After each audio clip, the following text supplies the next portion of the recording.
Trump family has made about $1.8 billion profited off of this government. And he said that Joe Biden didn't know who he was pardoning using an auto pen. How come he don't know who this guy is? Because he used an auto pen.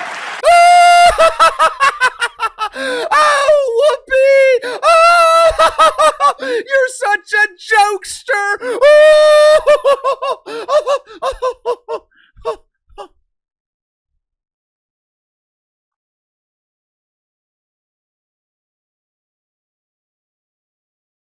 How come I am the only one laughing? Not only in my audience, but I'm also including the lonely women who were huffing the boodle breeze from the whoopee cushion yesterday morning.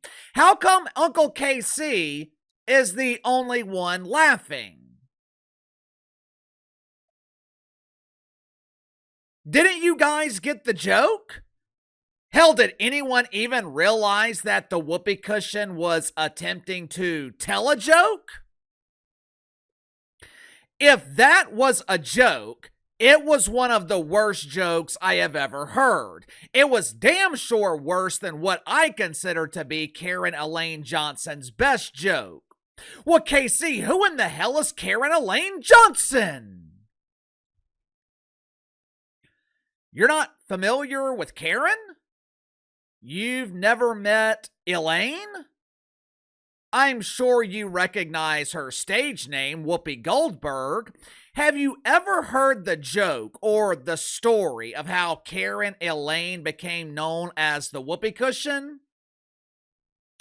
Back in the 1980s, or maybe even early 90s, Karen was a stand-up comedian. I know. That's very hard to believe, but once upon a time, before she became a paid propagandist, Karen Johnson was a stand-up comedian. One night, she was performing her routine in some dimly lit dump. She was attempting to entertain dozens of people who paid $5 to witness huge embarrassing failure in person. As Karen was on stage, desperately trying to elicit laughter from the audience, she caught a vicious case of the ferocious flatulence. Her boodle flute was playing involuntarily.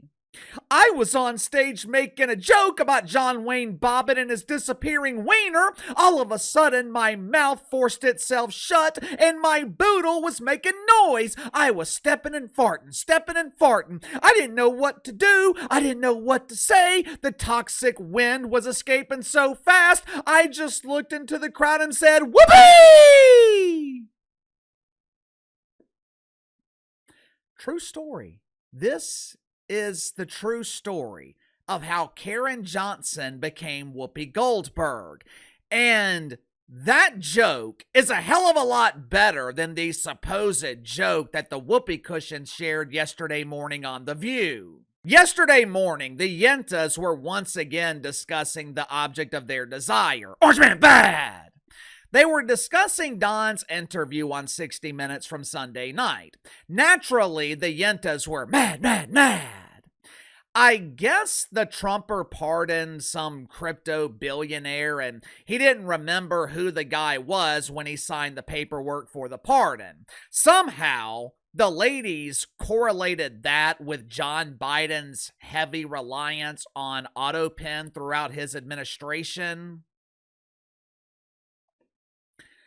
Not exactly sure how that correlates, but the Yentas, they have never been mistaken for brilliant thinkers. During this display of intelligence, or the lack thereof, Whoopi Goldberg attempted to make a joke about the Trumper using AutoPen. Several minutes later, producers from ABC humiliated the whoopee cushion by correcting her lie live on the air. Naturally, Whoopi Goldberg was pissed off about it, and she proceeded to unleash her anger on her own bosses. Make sure to like and subscribe. You can follow me on Twitter at KC_BTL84. So I want to get to the sponsor for today's video, my good friends at Sugar Mountain Trading. As you guys know, I've got young nephews. My oldest is 8, youngest nephew is 6. Like most young kids, they deal with various skin ailments, psoriasis, eczema, itchy, dry skin. Hell, I'm not a doctor. doctor. I'm not qualified to diagnose what the hell it is. I just know it's a nuisance they no longer have to deal with because my sister started using oat and honey soap from Sugar Mountain Trading. This soap is ideal for sensitive skin, offering a gentle yet effective solution for various dermatological issues. Its American-made origins guarantees the highest standards of production.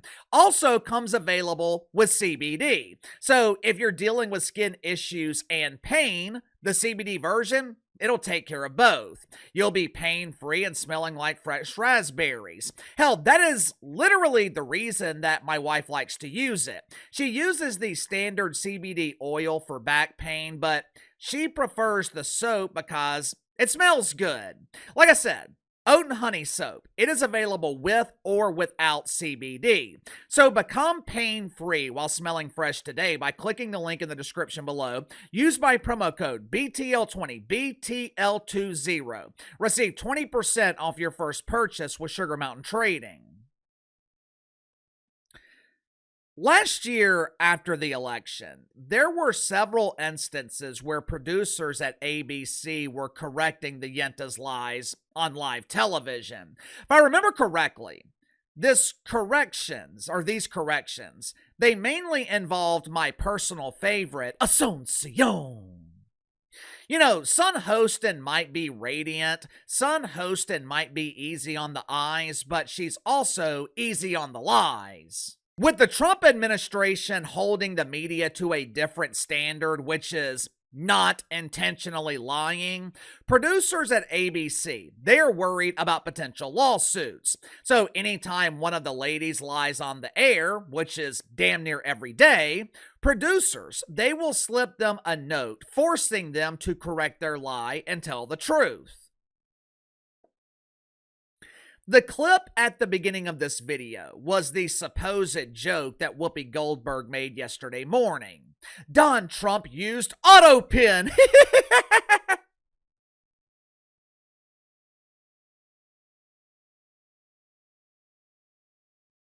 Me personally, I thought jokes were supposed to be funny, but since this is The View and the entire show is a tragic joke, I guess their standards are a bit different. Either way, the whoopee cushion claims that she was making a joke. Immediately after the joke was made, producer slipped Sun Hostin a note. The first paragraph was actually a question. Does Whoopi's Boodle Breeze smell like stale ass? Does her tank need to be cleansed and refilled? Yes or no? The second paragraph, it didn't contain a question, it was more of a demand. The demand was rather simple. Dear Whoopi, tell the truth about Don Trump. We do not know if he uses AutoPen. P.S. We hope you get fired. Watch for yourself. What the hell? What? I love when Sonny passes notes. We don't know if Trump used an AutoPen to part. It was a joke. Yes. We don't know if Trump used an AutoPen. Oh, come on. But we do know that he didn't know who that crypto guy was. Well, I'm sorry. You know, the hardest thing about this job now is no one understands nuance. You know when you hear a joke, when somebody's fooling around, when they're not saying something specific, especially on this show. I'm very specific when I'm pointing stuff out. When I'm making jokes, you know when I'm making jokes. Believe it or not, I kinda agree with Whoopi Goldberg here. For some reason, some people have lost the ability to take a joke. Everyone wants to be offended. Everyone wants to be the victim. If you make a joke about a wheelchair, you're an ableist. If you make a joke about a black player in the NWSL who appears to be hyper-masculine in a league that's designed for women, not only are you transphobic, you're also accused of mythical racism. If you make a joke about John Biden's age, you're an ageist. God forbid you say something about the Somalian Republic of Minneapolis, also known as the dump of dumps. Have you seen the dude running for mayor in Minneapolis? You can't make jokes about him. If you do, you'll be accused of Islamophobia. He's the victim of an oppressive system.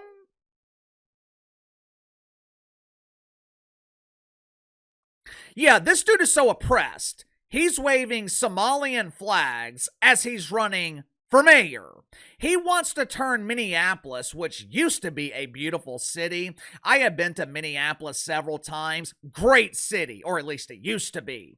And this dude, he wants to turn this great American city into a Somalian dump. And if you joke about him, you're racist. So I understand her frustration. I understand what Whoopi Goldberg is saying. There is a huge difference between making a joke and being malicious. But here's the problem for Whoopi Goldberg, and this same problem is prevalent throughout late night television. All of their jokes are made about the Trumper. I have been covering The View for 3, 4, maybe 5 years now. Damn near every time we talk about the Yentas, I am disputing lies and false narratives that they make about Don Trump. So it's hard to determine whether the whoopee cushion is joking or being serious. It's impossible to determine whether she is joking or being malicious. Recently, the ladies on The View, they were complaining about conservatives refusing to appear on the show. Of course, this was another lie. The reason conservatives don't appear on The View is because they're not invited.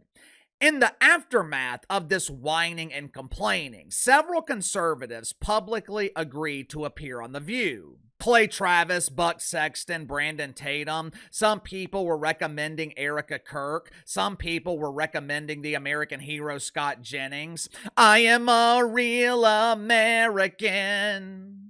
The point is, the ladies had plenty of options. There were plenty of conservatives to choose from who were willing to appear on the show. So, who did they choose? This morning, Marjorie Taylor Greene appeared on The View. I wonder why. I wonder why the Yentas chose Marge.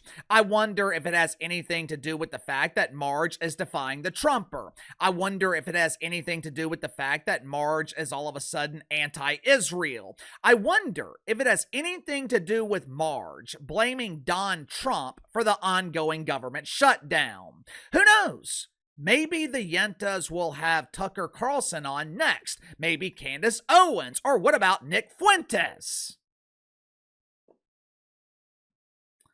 According to Marge, the ladies on The View, they are going to help unify the country. It's going to take women of maturity, like yourself, son Hostin, to put this country back together.